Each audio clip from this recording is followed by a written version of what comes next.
Hi there, this is Andre from Localization Academy. In this video, I'm going to show you how to use Taskade to manage and lay out and schedule, plan your localization projects in a very simple way. Let's get right into it. Alright, this is exactly how Taskade looks like when you sign up. I don't know about you, but the first thing I'm going to do is change it to a day mode. So team, day, night. Now, the first thing that I'm going to do is I'm going to type project name, but in this case, I'm actually going to call it my projects. And later on in this video, I'm going to explain to you why I'm creating this kind of like umbrella one project where I'm going to put all my projects into. Step 2, instead of creating tasks right away, we want to structure it within my projects so that we know what task belongs to which project under my project. So if I click this thing, you're gonna have this option to change the format, and I'm going to change this to H1, which is the heading. I'm going to say that this will be my project A, and then under project A we can start typing the tasks that are related to project A. So I'm just going to do the basic translation, review, and delivery. And then when we have a next project, we just double enter and we are going to put project B. Now that we have our main tasks, what you can do next is enter the subtasks for these tasks so that you can track a lower, more granular detail of what's happening with, let's say, translation on project A or review on project A. So because our project A, let's say it's into 4 languages, we want to track the status for each language. What I'm going to do is just to enter and press tab, which is going to indent the task, which technically creates a subtask. So here I can enter German, French, Japanese, Korean, and we can do the same thing for review. The German, French, Japanese, Korean tasks, subtasks are going to work sort of really like a checklist, like, okay, German is done. But here's another tip. If you wanted to do a more granular level, which is something that we do in other platforms where we can have a separate field for statuses, I don't think we have it right here in Taskade. What you can do is you can also add substatuses for the languages. So this way you can really track the progress within each language, within each main task like translation. And then if you don't want to manually type in all the substatuses for all the languages again, you can technically copy them and then just do the indent with the tab.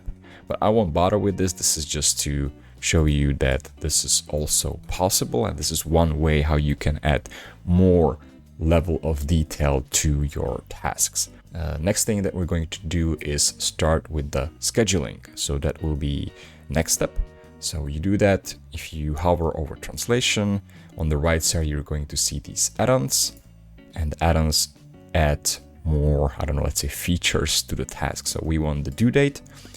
And so for translation, let's say that we're starting next Monday and it's 30K, so 3 weeks. And then start date is 23rd. This to me is kind of a weird thing, because if you really want to add the whole start and end time, you first have to start with the end time, and once you enter the end time, that's what enables the option to put in start time. So this to me is a little bit awkward. Right, and the same way I'm going to add the dates for all the other tasks. Right, I finished putting in the dates for all the tasks. One thing that I've just learned, I'm going to share this with you, for the QA, since it's only 5 hours, I wanted to set it from June 2nd to June 2nd, but as I'm going to show you, I actually cannot set the start date to be the same as the end date. So that's why you can only see the final delivery date. The same thing for delivery. Now that we have this thing, one last thing I'm going to do is I'm actually going to set a due date, including the start date for the whole project. So we have it nice on the calendar. June 3rd starts next Monday. Okay, now we have all the information there, and the reason why we were putting this in is because we want to see our project on a calendar view. The problem here is that everything here is blue because all of the things that we put under my projects, it's considered to be just one project. So one thing that we can improve to distinguish these tasks and these projects under my projects from each other is to actually give them some color code. So I'm going to select project A and give it a red color. And for project B, I'm going to give it a green color. So now when we go back to the calendar, these colors are actually preserved here as well. They're shown. It is not ideal display that I like to do, but in case you really want to see what's happening every day on your projects, I think this is one way how you can do it. Another help that could help is also to make this bold. Even though it looks like it's bold already, even though when I make it bold, it doesn't change much, but you're going to see the change applied here. So this is another way how we can sort of try to separate the different projects on the calendar view. Now, finally, let me show you what I promised you in the beginning, the reason why I decided to put all my projects under one My Projects project in Taskade. The reason for that was so that we can see all the tasks on a calendar view from all the projects. And here I have a different setup that I was doing when I was preparing for this video, for this tutorial. And in this one, as you can see, I have two separate projects like you would normally expect it to be. So here I have project A that has a timeline from May 16 to June 10, and also the translation task from project A has a timeline. And we have a project B, it also has a timeline, and the translation also has a timeline. Now, there is this one little beautiful thing, which is if you go to your workspace, which basically hosts all your projects, so it's really the one level up that we normally want if we want to see across all our projects.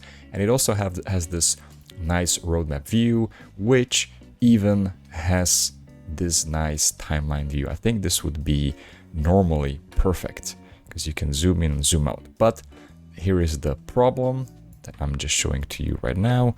So you can see that project A starts from here and it goes all the way to here, and here we have our project B. So that information is carried over to the roadmap under your workspace. The problem is that if you remember, I also set the timeline for the translation tasks from project A and from project B, but those individual tasks are not displaying here. So this is really kind of like a high level view where you really just want to see, okay, I'm working on project A from this date to this date. But if you really want to actively manage it and manage all the individual workflow steps, this view simply doesn't help you. And I think from what I checked, there's no other way to do it. So that's why I decided to go with something like this. And that concludes the very fast tutorial, very basic for Taskade, how you can start, how you can organize your projects and tasks. If you like this video, don't forget to give it a like and consider subscribing to the channel because I'll be doing more tutorials like this one, hopefully trying to aim for shorter videos that I normally do. So thank you for watching, thank you for your time, and I'll see you in some other video. Bye bye.